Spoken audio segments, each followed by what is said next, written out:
সবাইকে স্বাগত ডিবিসি নিউজের বিশেষ আয়োজন সম্প্রীতির জয়যাত্রায়। দর্শক, মহান মুক্তিযুদ্ধের অন্যতম লক্ষ্যই ছিল একটি অসাম্প্রদায়িক বাংলাদেশের। যদিও 50 বছরে এই স্বাধীন ভূখণ্ডে সম্প্রীতির বাংলাদেশের স্বপ্ন অনেকবারই হোঁচট খেয়েছে।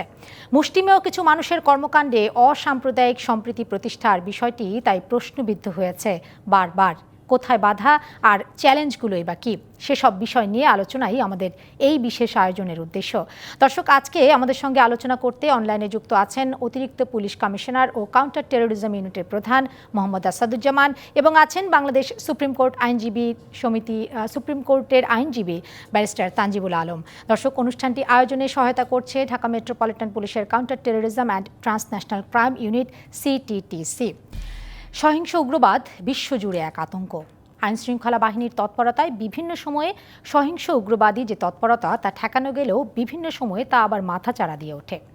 দেশের ইতিহাসে 2016 সালে হলি আর্টিজানে সবচেয়ে বড় জঙ্গি হামলার পর আইনশৃঙ্খলা বাহিনীর ব্যাপক অভিযানে অনেকটাই নিয়ন্ত্রণে আছে জঙ্গি তৎপরতা। তবে তাই বলে কি নির্মূল করা গেছে জঙ্গিদের কর্মকাণ্ড, কিংবা সহিংস উগ্রবাদ সৃষ্টির পেছনে যে সাম্প্রদায়িক মনোভাব দায়ী, তাতে কি আনা গেছে আমূল পরিবর্তন? এসব বিষয় নিয়ে আজকে আমরা আলোচনা করতে চাই। আর আলোচনা করতেই আজকে আমরা শিরোনাম বেছে নিয়েছি সহিংস উগ্রবাদকে রুখতে সিটিটিসির প্রচেষ্টা। দর্শক, আলোচনায় যুক্ত আছেন আমাদের সঙ্গে কাউন্টার টেরোরিজম ইউনিটের প্রধান মোহাম্মদ আসাদুজ্জামান এবং আছেন ব্যারিস্টার তানজিবুল আলম। আপনারাও চাইলে এই আয়োজনে যুক্ত হতে পারেন, জানাতে পারেন আপনার মতামত কিংবা জিজ্ঞাসা। টেলিফোন করতে পারেন 09-666-777-311 অথবা 02-2222-92381 নম্বরে। নম্বরটি স্ক্রিনেও দেখানো যাবে, আপনারা সেখান থেকে দেখে নিয়ে ফোন করতে পারেন আমাদের। স্বাগত জানাচ্ছি আমাদের দুজন অতিথি আজকে আমাদের সঙ্গে যুক্ত আছেন, দুজনকেই স্বাগত জানাচ্ছি। নিশ্চয়ই মোহাম্মদ আসাদুজ্জামান শুনতে পাচ্ছেন আমাকে? শুনতে পাচ্ছি, ধন্যবাদ। আমি একেবারে পরিষ্কার শুনতে পাচ্ছি, দেখতেও পাচ্ছি, আমাদের দর্শকরা শুনতে এবং দেখতে পাচ্ছে। আমরা আজকে বলছিলাম যে আমরা যে বিষয়টি নিয়ে কথা বলতে চাই, সহিংস উগ্রবাদ, সেটি দমনে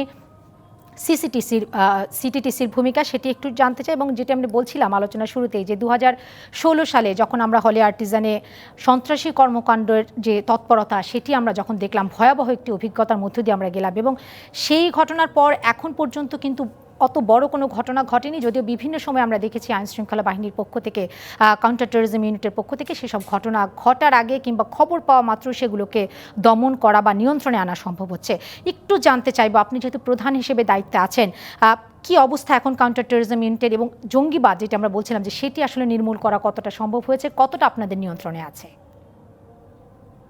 ধন্যবাদ আপনাকে। আপনি শুরুতেই বলেছেন যে কাউন্টার টেরোরিজম ইউনিট জঙ্গিরা সংগঠিত হওয়ার পূর্বেই তাদেরকে গ্রেপ্তার করতে সক্ষম হয়েছে বা তাদেরকে আইনের আওতায় আনতে সক্ষম হয়েছে।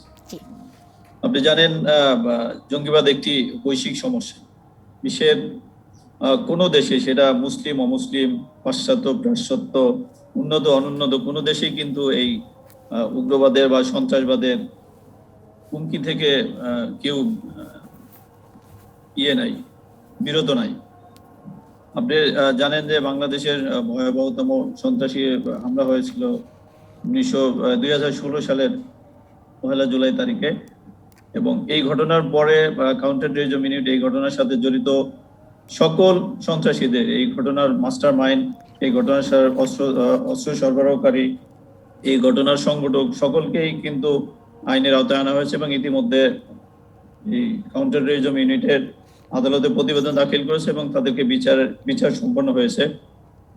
এবং এরপরে বাংলাদেশের জঙ্গিরা ওই মাত্রায় সংগঠিত হতে পারে নাই।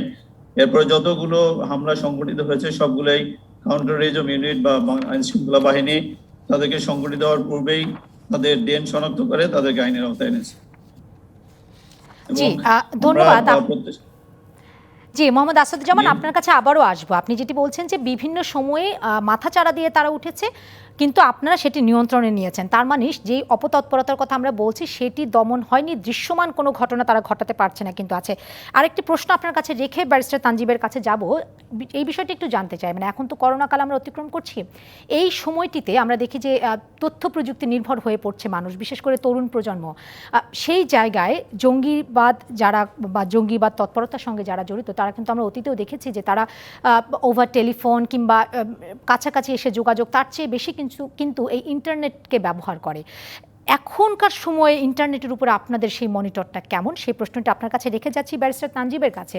ব্যারিস্টার তানজিব, আপনি কি আমাদেরকে একটু পরিষ্কার করবেন, বিভিন্ন সময়ে 2016 সালের আগেও বিভিন্ন সময় আমরা দেখতাম যে এই সিরিজ বোমা হামলা থেকে যদি শুরু করি, বাংলা ভাইয়ের ঘটনা থেকে যদি শুরু করি, যে বিভিন্ন মামলা হয়েছে, ধরপাকড় করা হয় বিভিন্ন সময়। আবার আমরা এও দেখি যে উচ্চ আদালত থেকে তারা কিন্তু জামিনে বের হয়ে আসে, কখনো কখনো নিম্ন আদালতেও তাদের জামিন হয়ে যায়। আইনের কি ফাঁকফোকর আছে কিনা এই জঙ্গিদের ধরে রাখার ক্ষেত্রে? ধন্যবাদ। আসলে আইনের ফাঁকফোকর জঙ্গিবাদের জন্য কিন্তু আমরা এটাকে আলাদা একটা অফেন্স হিসেবে করে এটার জন্য আইন পাশ করা হয়েছে 2004 সালে, আপনারা জানেন।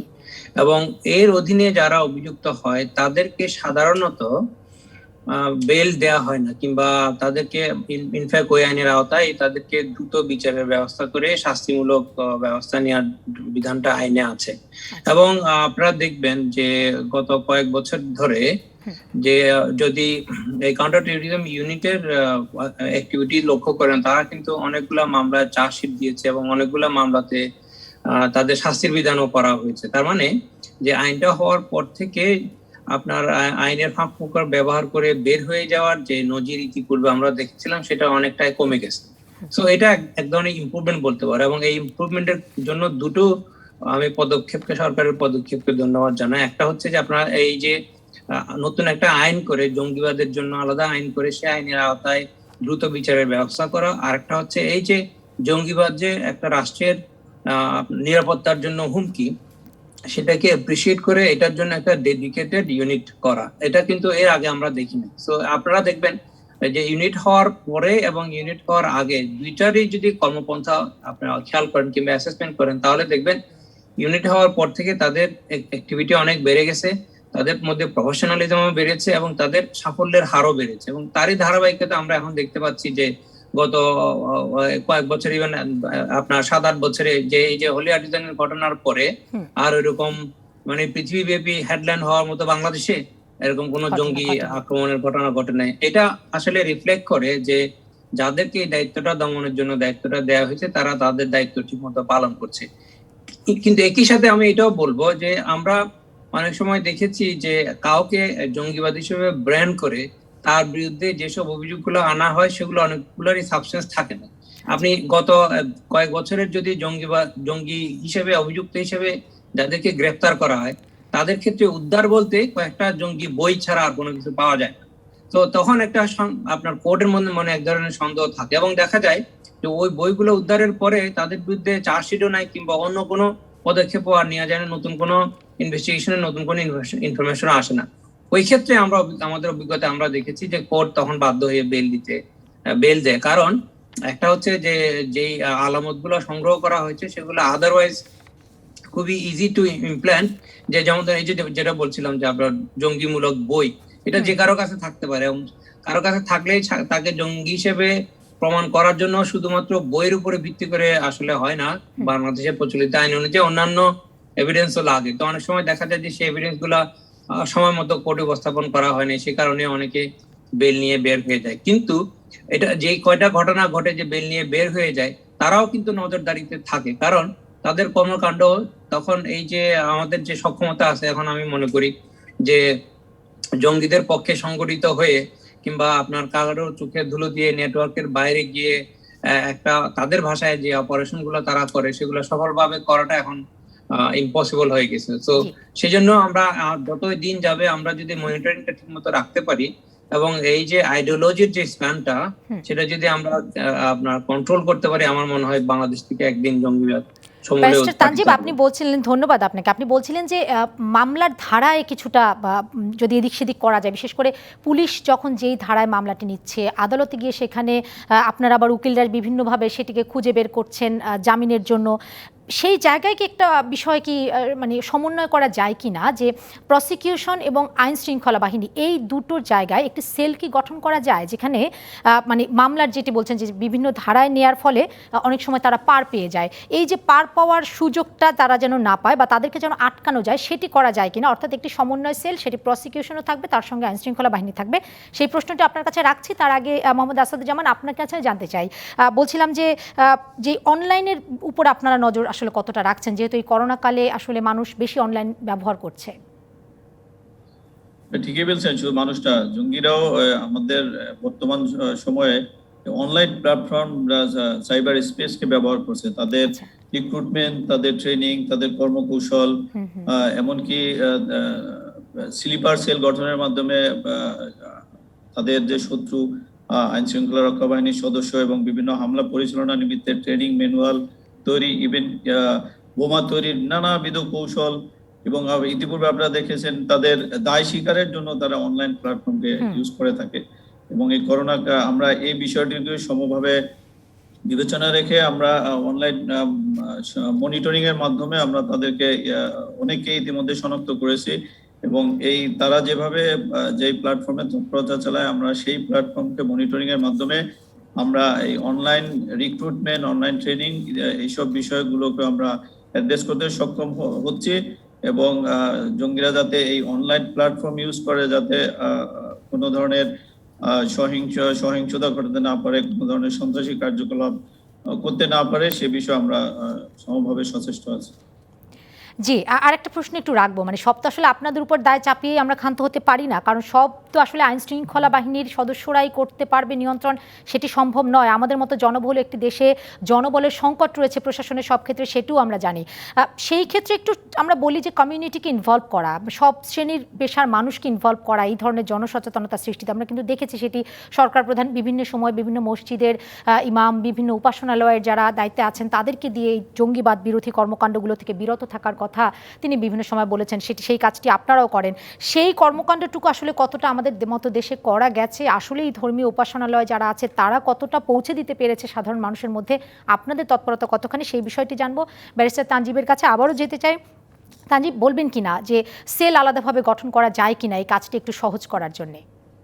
আচ্ছা, প্রসিকিউশনের ক্ষেত্রে কিংবা তাদেরকে যারা জঙ্গি হিসেবে সাসপেক্টেড হিসেবে অ্যারেস্টেড হয় তাদেরকে আইনের আওতায় আনার বিষয়ে কিংবা মামলা ফাইলিং এর বিষয়ে একটা ডিসকানেক্ট আমাদের দেশে আছে। সেটা হচ্ছে যে আমাদের প্রচলিত আইন অনুযায়ী যে কোনো ধরনের মামলা প্রথমে স্থানীয় অধিক্ষেত্র যেটা আছে থানায় সেখানে মামলাটা ফাইল করতে হয়।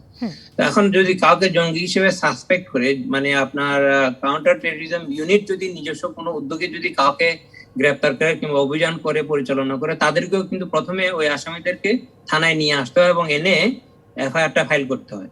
তখন এফআইআরটা ফাইল করার পরে প্রচলিত নিয়ম অনুযায়ী যে থানাতে যারা ইনভেস্টিগেটিং অফিসার আছে তাদেরকে আসলে ইনভেস্টিগেশনের দায়িত্ব দেওয়ার কথা। কিন্তু জঙ্গিবাদের ক্ষেত্রে আমরা এই স্পেশালিস্ট ইউনিটকে দিয়ে এই তদন্তের কাজটা করা এবং এভিডেন্স গ্যাদারিং থেকে শুরু করে চার্জশিটের দাখিল করা, এই কাজটুকু আমরা করাই।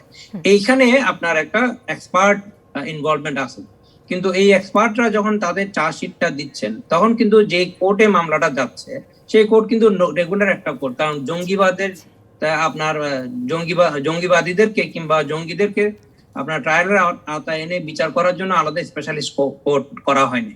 সেই জন্য দেখা যায় যে নর্মাল কোর্টে গিয়ে আপনার এই যে ট্রায়াল গুলা হচ্ছে অন্যান্য মামলাগুলোর মতো এটারই একই ধরনের ট্রিটমেন্ট হয়। তো ওইখানে এই যারা ইনভেস্টিগেট করেছে পুলিশ ফোর্স বলেন কিংবা কাউন্টার টেররিজম ইউনিট বলেন, তারা তো আসলে কোর্টে পর্যন্ত তাদের এভিডেন্স গুলো এডিউস করে, বাকিটাও কিন্তু প্রসিকিউশনের দায়িত্ব। সেই প্রসিকিউশনটা হচ্ছে আপনার পাবলিক প্রসিকিউশন সার্ভিস, সেটা আবার মিনিস্ট্রি অফ ল এর আন্ডারে। তো ওইখানে কিন্তু আপনার জঙ্গিবাদ বিষয়ে, আইনের বিষয়ে কিংবা জঙ্গিদেরকে আইনের আওতায় আনতে হলে আপনার শাস্তি বিধানটা কিভাবে করতে হলে যে এক্সপার্টিস নলেজটা লাগে সেটা কিন্তু নাই। তার মানে আমাদের ইনভেস্টিগেশন পর্যায়ে আপনার এনাদের যত স্পেশাল নলেজ আছে কিভাবে প্রসিকিউশনের কিন্তু সেরকম স্পেশাল জঙ্গিবাদ ইউনিট কিন্তু গড়া হয়নি। তো আবার ওনাদের পক্ষেও কিন্তু আপনার আইনজীবী হিসেবে দায়িত্ব পালন করা সম্ভব না। সেটাই বলছিলাম ব্যারিস্টার তানজিব, সেটাই বলছিলাম যে আসলে একটি সমন্বয় সেল করা যায় কিনা, দুটোকে গঠন করে বা দুটোর সমন্বয় করে। আমাদের সঙ্গে টেলিফোনে একজন দর্শক আছে, তার প্রশ্নটি নিয়ে নিই, আপনারা দুজনেই নিশ্চয়ই তার প্রশ্ন উত্তর দিবে, সেটি নিয়ে আপনার কাছে এই বিষয়টিতে ফিরবো। দর্শক কে আছেন আমাদের সঙ্গে, আপনার নাম পরিচয় বলে আপনার মতামত কিংবা আপনার প্রশ্ন জানাতে পারেন। আমি ঢাকা বাসাবো থেকে বলছি, আব্দুল করিম। জি। আমি স্বাধীনতার পরেও ওয়াজ শুনি, এখনো শুনি। স্বাধীনতার পরে যে ওয়াজের স্টাইল আর এখন ওয়াজের স্টাইল আকাশ পাতাল পার্থক্য। এখন ওয়াজের মাধ্যমে যেভাবে উগ্রতা, সাম্প্রদায়িকতা ছড়িয়ে দেওয়া হচ্ছে, আমি মনে করি সিটিসি এভাবে কি পদক্ষেপ নিতে পারে, এবং একই ধরনের প্রচন্ড উগ্রবাদ ওয়াজের মাধ্যমে প্রচার করা হচ্ছে। অনেক ধন্যবাদ। এই এই প্রশ্নটির উত্তর আমরা নিতে চাই মোহাম্মদ আসাদুজ্জামান আপনার কাছ থেকে। আপনারা নিশ্চয়ই মনিটর করছেন। এটি শুধুমাত্র উনি যে টেলিফোন করে বলছেন তা কিন্তু নয়, গণমাধ্যমে এরকম অনেক রিপোর্ট হয়েছে বিভিন্ন সময়ে, আপনারা অবগত আছেন। ওয়াজের মাধ্যমে কাকে না হেনস্থা করা হয়, কি ধরনের পদক্ষেপ আপনারা নিচ্ছেন, ওনারা জানতে চাইলেন। হ্যাঁ, উনি একটা সুন্দর প্রশ্ন করেছেন। আপনার ওয়াজের মাধ্যমে যে জঙ্গিবাদকে উস্কে দেয় বা সন্ত্রাসবাদকে উস্কে দেয়, এরকম আপনারা কয়েকদিন আগে একটি সংবাদ দেখেছেন। আমরা একজন আনসারুল ইসলামের এক সদস্যকে গ্রেপ্তার করেছি, ছুরি এবং আল কায়েদার পতাকা সহ, এবং তিনি কয়েকজনের ওয়াজে বিভ্রান্ত হয়ে তিনি এরকম আইন শৃঙ্খলা রক্ষাকারী বাহিনীর উপরে হামলা করার পরিকল্পনা নিয়েছিল এবং সেই অনুযায়ী তিনি হামলা করতে উদ্যত হয়েছিল। বাট হামলার পূর্বেই আমরা তাকে গ্রেপ্তার করতে সক্ষম হয়েছি, এবং যাদের ওয়াজের মাধ্যমে ওই ছেলেটি, ছেলেটি খুব 20 বছরের একটি ছেলে, সে এরকম নিজেকে শহীদ করে দেওয়ার জন্য এরকম সে প্রস্তুতি নিয়েছিল, এবং সে আহ্বানও জানিয়েছিল এরকম 313 জন সদস্যকে সে সাথে নিয়ে এরকম একটি কাজ করবে। বাট আমরা যারা এরকম যাদের বক্তব্যের মাধ্যমে জঙ্গিবাদকে উস্কে দেয়, যাদের বক্তব্যের মাধ্যমে আমাদের দেশের তরুণ সমাজ বিভ্রান্ত হয়, তারা নিজেদের কে ধর্মের অপব্যাখ্যার মাধ্যমে সমাজকে বিভ্রান্ত করে, তাদেরকেও আমরা আইনের আওতায় আনার জন্য প্রচেষ্টা চালাচ্ছি, এবং ইতিমধ্যে আমরা কয়েকজনকে এই অপরাধে গ্রেপ্তার করেছি। জি, নিশ্চয়ই আমাদের যে দর্শক ফোন করেছিল তিনি তার উত্তর পেয়েছেন। আমরা ব্যারিস্টার তানজিবের কাছে ছিলাম। তানজিব, বলছিলেন আপনি, প্রশ্ন রাখছিলাম যে আসলে দুটোকে মিলিয়ে সমন্বয় সেল করা যায় কিনা। জি, আমার কাছে যেটা মনে হয় যে আইনের আওতায় আনার বিষয়ে এই পুলিশের মধ্যে কিংবা ইনভেস্টিগেটিং এজেন্সির মধ্যে যেরকম একটা এক্সপার্টিস তৈরি হয়েছে, ওই একই রকম এক্সপার্টিস যদি প্রসিকিউশনের মধ্যে তৈরি না হয়, তাহলে আমরা মানে আমাদের যে এফোর্টটা সেটার পুরোপুরি রেজাল্ট পাবো না। তো আমি মনে করি আসলে এটা সম্ভব যে আপনার প্রসিকিউশনের মধ্যেও এই ধরনের এক্সপার্ট লয়ার তৈরি করা, যারা জঙ্গিবাদে অভিযুক্ত যেসব ব্যক্তিবর্গ আছে তাদেরকে ট্রায়ালে নিয়ে আসার ক্ষেত্রে তাদের শাস্তি সিকিউর করার বিষয়ে তাদের যে এক্সপার্ট নলেজ আছে সেটা আপনার ব্যবহার করে আপনার দৃষ্টান্তমূলক শাস্তির ব্যবস্থা করতে পারবে। কিন্তু এটা যদি করতে হয় তাহলে আমাদেরকে যে জিনিসটা আসলে করার দরকার সেটা হচ্ছে যে মানে আপনার রুটে গিয়ে, এখন তো আমরা যে এতদিন ধরে যে জঙ্গিবাদের কথা বলছি কিংবা আপনার যে পুলিশের যে ইউনিট এখন এই কাজটা করতেছে তাদের ডেফিনেশন অফ জঙ্গিবাদ কিন্তু বর্তমানে যে এই যে ওয়াজের মাধ্যমে যে জঙ্গিবাদীরা ছড়াচ্ছে এটা ডেফিনেশনের মধ্যে কিছুটা পার্থক্য আছে। আপনি দেখবেন যে আপনার অ্যান্টি টেরোরিজম ইউনিট যেটা, ওরা জঙ্গিবাদ কিংবা টেরোরিজমের যে ডেফিনেশনটা দিয়েছে সেটার মধ্যে একটা মানে আপনার লিমিটেশন আছে, ইন দ্য সেন্স ওনারা কিন্তু যে ওয়াইডার রেঞ্জ যে মানুষের যে আপনার ডগমাটিক যে অ্যাপ্রোচটা আছে সেটার বিষয়ে ওনারা কিন্তু কোনো পদক্ষেপ নেন না। ওনারা শুধু নেন যারা কিনে এরকম জঙ্গিবাদের উদ্বুদ্ধ করে কোনো সহিংস ঘটনা ঘটাইতে পারে সেরকম ক্ষেত্রে ওনারা পদক্ষেপটা নেন। কিন্তু ওই পদক্ষেপটা নেওয়ার আগে যে আইডিওলজিক্যাল ট্রান্সফরমেশনটা ঘটে এবং সেটা যে মূলত আপনার জঙ্গিবাদে উদ্বুদ্ধকারী ওয়াজ মাহফিলের মাধ্যমে গুলো হয়, সেগুলো যদি আপনি প্রিভেন্ট করা না যায় তাহলে কিন্তু আপনার এরকম বিচ্ছিন্ন ঘটনা ঘটতে থাকবে। সুতরাং আপনি প্রিভেনশন যদি প্রকৃত অর্থেই করতে হয় তাহলে এই যে আইডিওলজিক্যাল যে ডিসেমিনেশনটা আছে, ব্যারিস্টার তানজিব, এই বিষয়ে আমি বিস্তারিত আপনার কাছ থেকে একটু শুনতে চাই। আমরা আইডিওলজিক্যাল মানে সব তো আসলে প্রশাসনের কাছে দ্বারস্থ হয়ে বা তারা যখন একটি ঘটনা ঘটবে সন্ত্রাসী তৎপরতা তখন তারা ঠেকাবে, সেই দায়িত্বটি তাদের। কিন্তু এই সন্ত্রাসী মনোভাব যারা পোষণ করে সেটি বড় একটি অংশ দীর্ঘ সময় যারা এই আদর্শকে লালন করে, সেই জায়গায় আসলে কি করণীয় আছে সেই প্রশ্নের উত্তরটি আপনার কাছে খুঁজবো। আর একটা বিরতির সময় হয়ে গেছে, আমাদের বিরতি থেকে ফিরে মোহাম্মদ আসাদুজ্জামান আপনার কাছে জানতে চাইবো যে কমিউনিটি ইনভলভের কথা আমরা বলছিলাম, সেটি আপনারা আসলে কতটা করতে পারছেন, কমিউনিটি কতটা সাড়া দিচ্ছে, কতটা করছে, সাধারণ মানুষ কিভাবে বিষয়টিকে দেখছে, সবকিছু মিলিয়ে সঙ্গেই থাকবেন। দর্শক, একটা বিরতি নিচ্ছি, সঙ্গেই থাকবেন। বিরতির পরে আবারও স্বাগত জানাচ্ছি। আপনারা দেখছেন ডিবিসির বিশেষ আয়োজন সম্প্রীতি জয়যাত্রা। সাথে যুক্ত আছেন কাউন্টার টেরোরিজম ইউনিটের প্রধান মোহাম্মদ আসাদুজ্জামান, যুক্ত আছেন ব্যারিস্টার তানজিবুল আলম। স্বাগত জানাচ্ছি আবারও দুজনকে আমাদের আজকের আলোচনায়। আমরা যাব সম্ভবত আমাদের সঙ্গে টেলিফোনে একজন দর্শক আমাদের সঙ্গে যুক্ত আছেন। আপনাদের কাছে প্রশ্ন তো আমাদের আছেই, টেলিফোনে কে যুক্ত আছেন আমাদের সঙ্গে, আপনার নাম পরিচয় বলে আমাদেরকে জানান, আপনার মতামত আছে বা জিজ্ঞাসা যদি থাকে। জি, আপনাকে ধন্যবাদ। জি, আমি ফাতিমা পারভিন, জি ভাইস চেয়ারম্যান, পাথরঘাটা উপজেলা পরিষদ, বরগুনা থেকে বলছি। জি জি আপনি বলুন, আমরা শুনছি।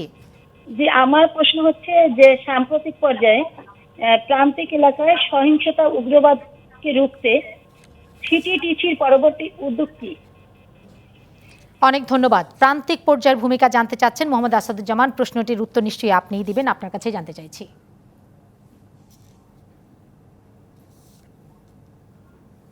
ধন্যবাদ।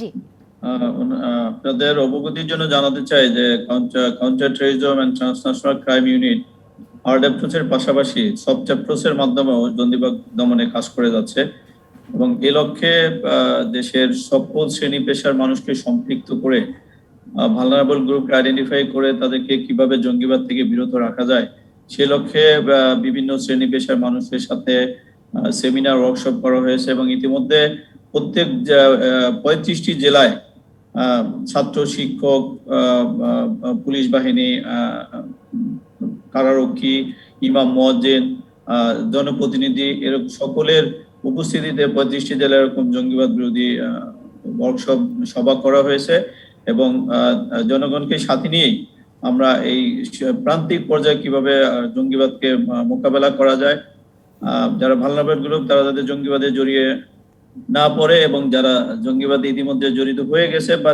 টেরোরিস্ট হয় না, রেডিকালাইজড হয়ে গেছে, তাদেরকে কিভাবে সেই পথ থেকে বিরত রাখা যায় এ লক্ষ্যে আমাদের প্রত্যেক শ্রেণী পেশার মানুষকে কিভাবে সম্পৃক্ত করা যায় সে লক্ষ্যে কাউন্টার টেররিজম ইউনিটও কাজ করে যাচ্ছে।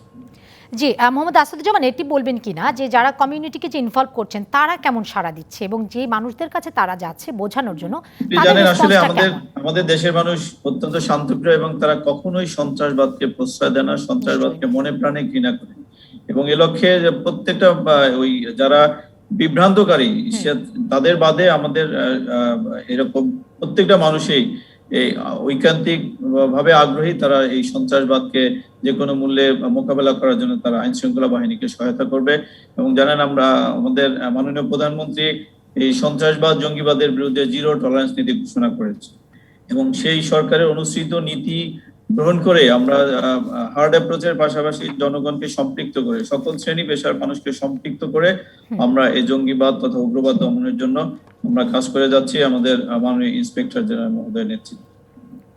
ধন্যবাদ। আবারও আসবো আপনার কাছে, এ পর্যায়ে ব্যারিস্টার তানজিবের কাছে যেতে চাই। ব্যারিস্টার তানজিব, আপনি যদি একটু বলতেন যে আইন শৃঙ্খলা বাহিনী তাদের অবস্থান থেকে তাদের কর্মকাণ্ডগুলো পরিচালনা করছে, তাদের মনিটরিং করছে, কখনো ফিল্ডে নেমে সেগুলো ওকে দমন করছে, কখনো মানে গায়ে হাত তুলছে এরকম নিদর্শনও আছে বা সুযোগও তাদের আছে।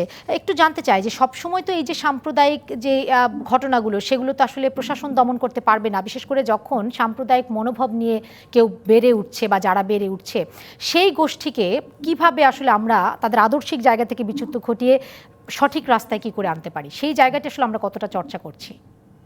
দেখেন মানে জঙ্গিবাদ তো আসলে মূলত শুরুটা হয় আইডিওলজি দিয়ে। জি আপনি আপনার ব্রেনের মধ্যে কোন বিষয়টাকে আপনার নিজেকে পরিচালনার জন্য শিরোধার্য হিসেবে বিবেচনা করছেন সেটা আপনার পরবর্তী কর্মকাণ্ডগুলোকে কন্ট্রোল করছে কিংবা নিয়ন্ত্রণ করছে। এই যে ব্রেনের মধ্যে একটা আইডিওলজির ঝোঁকা সেটা লালন করা এটা কিন্তু দেখা যায় না, এটা বায়বীয় এবং সেই কারণে ডিটেক্ট করা যে কোনো আপনার এখানে একটা অ্যান্টি টেররিস্ট ইউনিট না, আপনি 10টা 100টাও যদি দেন মানুষের মনের মধ্যে কি ঘুরতেছে কিংবা সে কোন ধারণা লালন করতেছে সেটা তার আচরণের মধ্যে যদি প্রকাশ না পায় তাহলে ডিটেক্ট করাটা খুব মুশকিল। এখন এই যে মানুষের মধ্যে যে আইডিওলজি গুলা ঢুকে সেটা কিন্তু অন ইটস ওন আসে না, সেটা কোনো না কোনো ভাবে তার সাথে কনভেড হয়, তার সাথে যোগাযোগটা হয়। সেই যোগাযোগটা কারা করে? যারা এই ধরনের রিক্রুটমেন্টের সাথে জড়িত কিংবা এই কোমলমতি শিশুরা যারা এই ধরনের আপনার মতবাদের সাথে এক্সপোজড হয় সেই সব জায়গাগুলো থেকে কিন্তু তাদের সিড মানে বীজটা বপন হয়। এখন বীজ বপনের জায়গাটা কি কি আমরা আমার চেয়ে ওনারা ভালো বলতে পারে, আমাদের অভিজ্ঞতায় যেটা দেখেছি বীজ বপনের জায়গাগুলো হচ্ছে যে আপনার মানুষের যেসব সফট কর্নার গুলো আছে, সে মসজিদে যায়, একটা তরুণ সে মসজিদে যায়, মসজিদে গিয়ে তখন তার প্রথম এক্সপোজারটা আসে। তাহলে আমাদের এখন অ্যান্টি টেররিজম ইউনিটের যে জিনিসটা দেখা হচ্ছে সেটা হচ্ছে মসজিদের কর্মকাণ্ড গুলা কি হচ্ছে না হচ্ছে সেটা ক্লোজলি মনিটর করা, কিংবা সব মসজিদে হয় না, তাহলে সাসপেক্ট যে মসজিদগুলো আছে ওখানে যেসব যে ধরনের লোকজন আনাগোনা করে তাদেরকে মনিটরিং এর আওতায় নিয়ে এসে তারা যাতে এই ধরনের আইডিওলজি স্প্রেড করতে না পারে সেই বিষয়ে পদক্ষেপ নেওয়া। সো একটা আমরা পেলাম যে মসজিদ হচ্ছে একটা সম্ভাব্য জায়গা যেখান থেকে এটা হইতে পারে। দ্বিতীয় যে সম্ভাব্য জায়গা সেটা হচ্ছে এই ধরনের প্রতিষ্ঠান, শিক্ষা প্রতিষ্ঠানগুলো যেখানে কোমলমতি শিশুরা তাদের শিক্ষা গ্রহণের জন্য যায় এবং তারা তাদের শিক্ষকের কাছ থেকে যে কথাগুলো শুনে সেগুলো কিন্তু অনেক বেশি গুরুত্ব বহন করে এবং এই ধরনের টিচিং কোথায় হচ্ছে সেই বিষয়গুলোর উপরে নজর দেওয়া উচিত। আমি ওই জায়গাটাতে অ্যাড্রেস করতে চাই, সেটা হচ্ছে বাংলাদেশে প্রচলিত আইন অনুযায়ী যে কেউ যদি কোনো শিক্ষা প্রতিষ্ঠান চালু করতে চায় তাহলে তাকে সরকারের অনুমতি নিয়ে করতে হয়, কিন্তু একমাত্র এক্সেপশন হচ্ছে যে কওমি মাদ্রাসাগুলো। আপনি দেখবেন গ্রামে ভুইফোট যে কোনো দিন যে কোনো কেউ একটা কওমি মাদ্রাসা চালু করলো, ওখানে সে শিক্ষাদান শুরু করে দিল, সরকারের কোনো পারমিশনের বালাই নেই, ওখানে কি পড়ানো হচ্ছে সে বিষয়ে সরকারের কোনো নজরদারি নেই। ওরা সিলেবাস কিভাবে নির্ধারণ করবে এবং বড় হয়ে তারা আলটিমেটলি কি হবে সে বিষয়ে সরকারের কোনো নজরদারি নাই এবং ওইটা হয়ে গেছে একটা ব্রিডিং গ্রাউন্ড। আমরা যদিও এই সরকার কওমি মাদ্রাসাকে দাওরায়ে হাদিসকে সরকারি স্বীকৃতি দিয়েছে, কিন্তু দাওরায়ে হাদিসের আগে অনেকগুলো ধাপ আছে, সেই ধাপগুলোতে কি পড়ানো হচ্ছে, কোন বিষয়ে শিক্ষা দীক্ষা দেওয়া হচ্ছে কিংবা কোন সিলেবাসের আন্ডারে তারা আসলে তাদের মতবাদ গুলা গড়ে উঠতেছে, এই বিষয়গুলো যদি নজরদারিতে না আসে তাহলে মনে হয় আমাদের ওই রিক্সা সবসময় থেকে যাবে। যে আইডিওলজিক্যাল রিফাইনমেন্টটা যদি প্রথম দিকে থেকে অ্যাড্রেস না করি তাহলে আমরা কিন্তু সবসময় এরকম একটা করে ব্লো আপের অপক্ষে থাকবো, তখন তাদেরকে আইনের আওতায় নিয়ে আসবে। যে আসাদ ভাই যেটা সফট অ্যাপ্রোচ বললেন, আমার কাছে যেটা মনে হচ্ছে যে এই সফট অ্যাপ্রোচটা আরো অনেক বেশি স্ট্রাকচার্ড হওয়া উচিত এবং এটা লং টার্ম হওয়া উচিত। নিশ্চয়ই। মোহাম্মদ আসাদুজ্জামান, এই ব্যারিস্টার তানজিবের এই কথা ধরে একটু আপনার কাছে জানতে চাই যে তাহলে এই যে মাদ্রাসার, কওমি মাদ্রাসা থেকে শুরু করে একেবারে প্রত্যন্ত অঞ্চল থেকে একজন ফোন করেছিল বরগুনা থেকে, তিনিও বলছিলেন যে সেই সব জায়গায় আসলে মনিটর করা বা সেখানে মাদ্রাসা শিক্ষা আসলে কি পড়ানো হচ্ছে, কারণ আমরা কিন্তু অনেক সময় বিভিন্ন ঘটনার কিন্তু আমরা দেখেছি যে মাদ্রাসার ছাত্রদেরকে ব্যবহার করা হচ্ছে, সেখানে কি পড়ানো হচ্ছে, কিভাবে তাদের আসলে বেড়ে ওঠা হচ্ছে, নানান অপকর্মও সেখানে আছে, সেই জায়গায় মনিটর করা আসলে কতটা সম্ভব হয় আপনাদের জন্য? আসলে আমরা ওইভাবে আপনি জানেন প্রত্যেক মসজিদে জুম্মার নামাজের খুতবার সময় জঙ্গিবাদ বিরোধী বক্তব্য প্রদান করার জন্য ইসলামিক ফাউন্ডেশন কর্তৃক নির্দেশনা আছে এবং আমাদের পুলিশ বাহিনীর পক্ষ থেকে সেটা মনিটর করা হয় যাতে প্রত্যেক জুম্মার খুতবায় জঙ্গিবাদের কুফল বা আমাদের তরুণ প্রজন্ম যাতে জঙ্গিবাদে জড়িয়ে না পড়ে এই কারণে জঙ্গিবাদ বিরোধী বক্তব্য প্রচার করা হয়। তারপরে দেখতে হবে আমাদের আসলে একটা ছেলে কোন কোন সংস্পর্শে, শুধু মাদ্রাসায় আমি বলবো যে কওমি মাদ্রাসায় জঙ্গিবাদ করে তাই না, এর বাইরেও আরো অনেক ক্ষেত্র আছে। বন্ধু বান্ধবদের সংস্পর্শ বা সিনিয়র সহকর্মী বা সিনিয়র সহপাঠীদের দ্বারা প্রভাবিত, ইভেন কি শিক্ষকদের মিথস্ক্রিয়ার মাধ্যমে কিন্তু অনেকে এই জঙ্গিবাদে জড়িয়ে পড়ে। এই বিষয়গুলো আমরা যতদূর সম্ভব আমরা কভার করার চেষ্টা করছি এবং যেটা বললেন যে এটা একটা লং টার্ম এবং স্ট্রাকচার হওয়া উচিত, আমরা আমাদের প্রচেষ্টা অব্যাহত রাখবো এবং এটা যাতে আরো স্ট্রাকচার ওয়েতে করা যায় এবং যাতে আমাদের শিক্ষা প্রতিষ্ঠানে বা ধর্মীয় উগ্র প্রতিষ্ঠানগুলোর মাধ্যমে যাতে এরকম উগ্রপন্থা বা জঙ্গিবাদ ছড়াতে না পারে বা বিস্তার লাভ করতে না পারে সে বিষয়ে আমরা আরো বেশি তৎপরতা চালাবো এবং আমরা আশা করব আমাদের সাথে আমাদের এই দেশের শান্তিপ্রিয় জনগণ অবশ্যই সহযোগিতা করবে। নিশ্চয়ই, সেই প্রত্যাশা তো আসলে আমরাও করি। আরেকটা বিষয় আপনার কাছে জানতে চাই যে সাম্প্রতিক সময় আমরা কিন্তু দেখলাম যে হেফাজতে ইসলামের বিভিন্ন কর্মকাণ্ড, বায়তুল মোকাররমের সেই ঘটনা যদি ধরি, ব্রাহ্মণবাড়িয়ার সেই ঘটনায় নানান রকম তাণ্ডবের ঘটনা আমরা দেখলাম, এগুলোর সঙ্গে কি জঙ্গিবাদের কোনো আলামত আপনারা পাচ্ছেন বা আপনারা পেয়েছেন কিনা? তাদেরকে ধরপাকড়ের পরে নিশ্চয়ই এতদিনে জিজ্ঞাসাবাদ হয়েছে, সেই বিষয়টা আপনার কাছে একটু জানতে চাইবো। তার আগে ব্যারিস্টার তানজিব আপনার কাছেও একটু জানতে চাই, এই যে আমরা বলছিলাম যে আদর্শিক জায়গা থেকে আসলে সরিয়ে আনার যে চেষ্টা, আমাদের আপনি বলছিলেন কওমি মাদ্রাসার কথা, আমাদের যে পাঠ্যপুস্তক আছে বা আমরা তো বলি যে আসলে বেড়ে ওঠাটাই, শিশুর যে বেড়ে ওঠা সেই জায়গা থেকেই আসলে তার ব্রেইন ওয়াশ হয়ে যায় অনেক সময়, সেই পাঠ্যপুস্তকে আমরা কতটা, পাঠ্যপুস্তক বাদ দিয়েও যদি আমি ইন্টারনেটের কথাও যদি ধরি, সেই দুটো জায়গায় আমরা এই জঙ্গিবাদকে যতটা প্রচার দেখি, জঙ্গিবাদ বিরোধী যে প্রচার সেটি আসলে আমরা কতটা দেখি? না, আপনি ঠিকই বলেছেন যে জঙ্গিবাদ বিরোধী প্রচারণার কথা যদি বলি তাহলে কিন্তু খুবই শোচনীয় অবস্থা। আপনি যদি ইন্টারনেটে ঘাটেন কিংবা ইউটিউবে যদি আপনি একটা সার্চ দেন তাহলে দেখবেন যে হাজার হাজার আপনার ওয়াজের আপনার লিঙ্ক আপনার কাছে চলে আসছে। ইভেন কিছুদিন আগে আমরা আলোচনা করতেছি যে রকমারি একটা অনলাইন বুক বিক্রি করে, তাদের ওখানে যেসব মানে শীর্ষ যেসব বইয়ের গুলা মানে তালিকা আছে, ওখানে প্রথম 10টার মধ্যে সবগুলো হচ্ছে আসলে এরকম আপনার ধর্মভিত্তিক কিংবা ধর্মীয় অনুশাসন ভিত্তিক কিংবা ধর্মীয় ডগমা প্রচারের ভিত্তিক যে বইগুলো, ওগুলার সবচেয়ে ঘাটতি বেশি। তার মানে যেটা দাঁড়াচ্ছে সেটা হচ্ছে যে মানুষের যে ধর্মবিশ্বাস সেটাকে সুযোগ নিয়ে তারা সফট পর্যায়ে বলেন ডাইরেক্টলি কিংবা ইনডাইরেক্টলি এক ধরনের ধর্মীয় উগ্রবাদ প্রচার করতেছে। এবং বিশেষ করে ওয়াজগুলো যদি আপনি দেখবেন, ওরা কিন্তু সরাসরি কোনো কথা বলে না, কিন্তু ইনডাইরেক্টলি বিভিন্ন ভাবে ধর্ম পক্ষে নিয়ে আসার জন্য যখন বলে, তখন বলে আপনি যদি আপনার ইমান ঠিক রাখতে চান তাহলে আপনার এই সরকারের পক্ষে আপনি নিতে পারবেন না, কিংবা আপনাকে এইভাবে নিজেকে পরিচালনা করতে হবে, কিংবা আপনাকে বলে দিচ্ছে যে আপনি এই লাইফস্টাইল আপনাকে ফলো করতে হবে। তো এই যে কথাগুলো বলা হচ্ছে, এইগুলা কিন্তু এক ধরনের সফটলি আপনার মোটিভেট করার চেষ্টা করা হচ্ছে।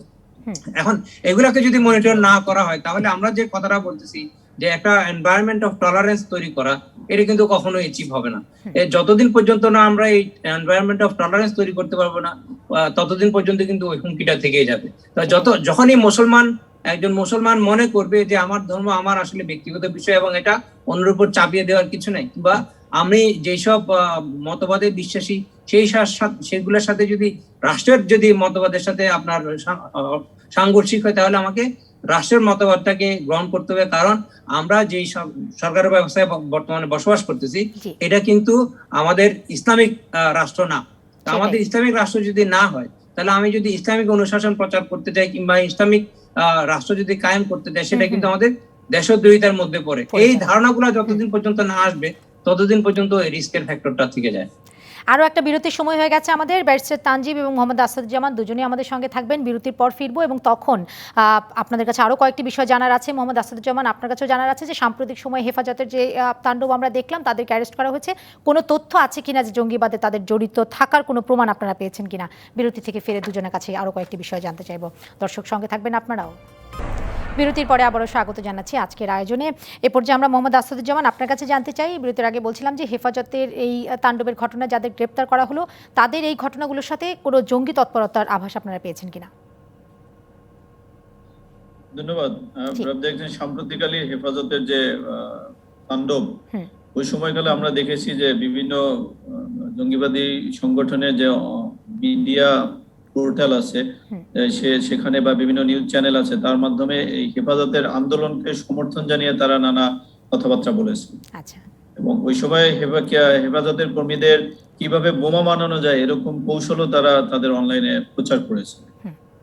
এটা থেকে স্পষ্ট যে হেফাজতের আন্দোলনকে জঙ্গিবাদের একটা সমর্থন আছে অথবা তাদের সাথে একটা যোগসূত্র আছে। আমরা মামুনুল হককে গ্রেপ্তারের পরে আপনারা বিভিন্ন মিডিয়া আপনারা দেখেছেন বা আমাদের জিজ্ঞাসাবাদের যে বিষয়টা উঠে এসেছে যে তার সাথে পাকিস্তানি জঙ্গি গোষ্ঠীর একটি কানেকশন ছিল এবং তার অগ্নিপতি নিয়ামতুল্লাহ তিনি দীর্ঘদিন পাকিস্তানে ছিলেন এবং তার মাধ্যমে তিনি পাকিস্তানে গিয়ে সেখানকার একটি জঙ্গিবাদী সংগঠনের সাথে কথা বলেছেন এবং কিভাবে এদেশের ওই আফগানিস্তান আদলে জঙ্গিবাদকে বিস্তার লাভ করানো যায় সেই লক্ষ্যে তাকিয়ে তিনি কাজ করেছেন এবং তাদের প্রেসক্রিপশন অনুযায়ী তিনি এদেশের ওই কওমি মাদ্রাসার ছাত্রদেরকে সংগঠিত করে করার চেষ্টা করেছিলেন। এবার মামুনুল হককে গ্রেপ্তারের পরেও আমরা দেখেছি ওই জঙ্গিবাদের বিভিন্ন চ্যানেলগুলোতে তারা প্রতিক্রিয়া ব্যক্ত করেছে এবং কয়েকদিন আগে যাকে গ্রেপ্তার করেছে মুফতি হারুন ইজহার এবং তারও আন্তর্জাতিক জঙ্গি গোষ্ঠীর সাথে কানেকশন আছে এবং তিনি 2013 সালে তার মাদ্রাসায় বোমা বিস্ফোরিত হয়েছিল এবং তার বাসায় প্রচুর পরিমাণে তার মানে মোটা দাগে আমরা বলতে পারি যে জঙ্গি তৎপরতা বা জঙ্গিবাদ যে যারা করেন সেই তৎপরতা যারা চালান তাদের সঙ্গে একটা যোগ সাজস তাদের রয়ে গেছে হেফাজতের। পরিষ্কার। মোহাম্মদ আসাদুজ্জামান, ধন্যবাদ আপনাকে। ব্যারিস্টার তানজিব, খুব সংক্ষেপে আপনার কাছে জানতে চাই, একেবারে শেষ পর্যায়ে আমরা একটু বলবেন কিনা আইনি দিক থেকে কি ধরনের চ্যালেঞ্জ রয়েছে এই জঙ্গিবাদ মোকাবেলায় আমাদের দেশে? আমি আসাদ ভাই আইনের দিক থেকে আসার আগে আসাদ ভাই যে কথাটা বলছেন ওটা একটু সাপ্লিমেন্ট করতে চাই। আপনাকে যদি গোড়ায় যদি যেতে হয়, এই যে যারা হেফাজতের যারা বিভিন্ন লিডার, এরা হেফাজত যদিও নিজেদেরকে অরাজনৈতিক সংগঠন হিসেবে দাবি করে এবং অরাজনৈতিক সংগঠন হিসেবে বলে, কিন্তু ওখানকার যারা লিডার তারা কিন্তু কোনো না কোনো একটা রাজনৈতিক সংগঠনের সাথে জড়িত। যেমন ধরেন এই যে মামুনুল হক, সে কিন্তু খেলাফতে মজলিসের সাধারণ সম্পাদক। একইভাবে যে হারুনের কথা বললেন, তার জঙ্গিবাদের সম্পৃক্ততা ছিল। এবং এর বাইরে অন্যান্য যারা টপ লিডাররা আছে কিংবা যারা তরুণ যারা সহসম্পাদক পদে দায়িত্ব পালন করছে, এদের প্রত্যেকে কোনো না কোনো ভাবে কোনো না কোনো জঙ্গি সংগঠনের সাথে তাদের একসাথে সম্পৃক্ততা ছিল। এখন এই যে জঙ্গিবাদের কথা আমরা বলতেছি, আপনি যদি হেফাজতের আইডিওলজি এবং জঙ্গিবাদের যে অরিজিনাল আইডিওলজি দুইটার সাথে কম্পারিজন করেন, কিন্তু একই আইডিওলজি। সেটা হচ্ছে যারা সবাই কিন্তু ইবনে তাইমিয়ার ফলোয়ার এবং নিজেদেরকে আহলে হাদিস কিংবা আপনার সালাফি মতবাদে বিশ্বাসী করে বলে মনে করে। এই সালাফি মতবাদেরই একটা আপনার পলিটিক্যাল ভার্সন হচ্ছে এই হেফাজত ইসলাম, আর সালাফি মতবাদেরই আপনার টেরোরিজম মানে কিংবা আপনার জঙ্গি ভার্সন হচ্ছে যে আপনার এই জঙ্গিবাদ যারা করছে। সুতরাং এই দুইটাকে আলাদা করে দেখার কোনো উপায় নেই। এবং আমরা যদি বাংলাদেশের ইতিহাস পর্যালোচনা করি, তাহলে কিন্তু সালাফিজম কখনোই মাথা তুলে দাঁড়াতে পারে না, কারণ বাংলাদেশের যে মুসলমানের যে অনেক ধন্যবাদ জানাচ্ছি ব্যারিস্টার তানজিবুল আলম আপনাকে, এবং সেই সঙ্গে মোহাম্মদ আসাদুজ্জামান আপনাকেও ধন্যবাদ আমাদের আয়োজনে আজকে সময় দিলেন এবং আপনাদের বিশ্লেষণগুলো তুলে ধরলেন। দর্শক, এই ছিল আজকের আয়োজনে। সম্প্রীতির জয়যাত্রা শিরোনামে পরবর্তী শনিবারেও একই সময়ে থাকবো আমরা, থাকবেন আপনারাও।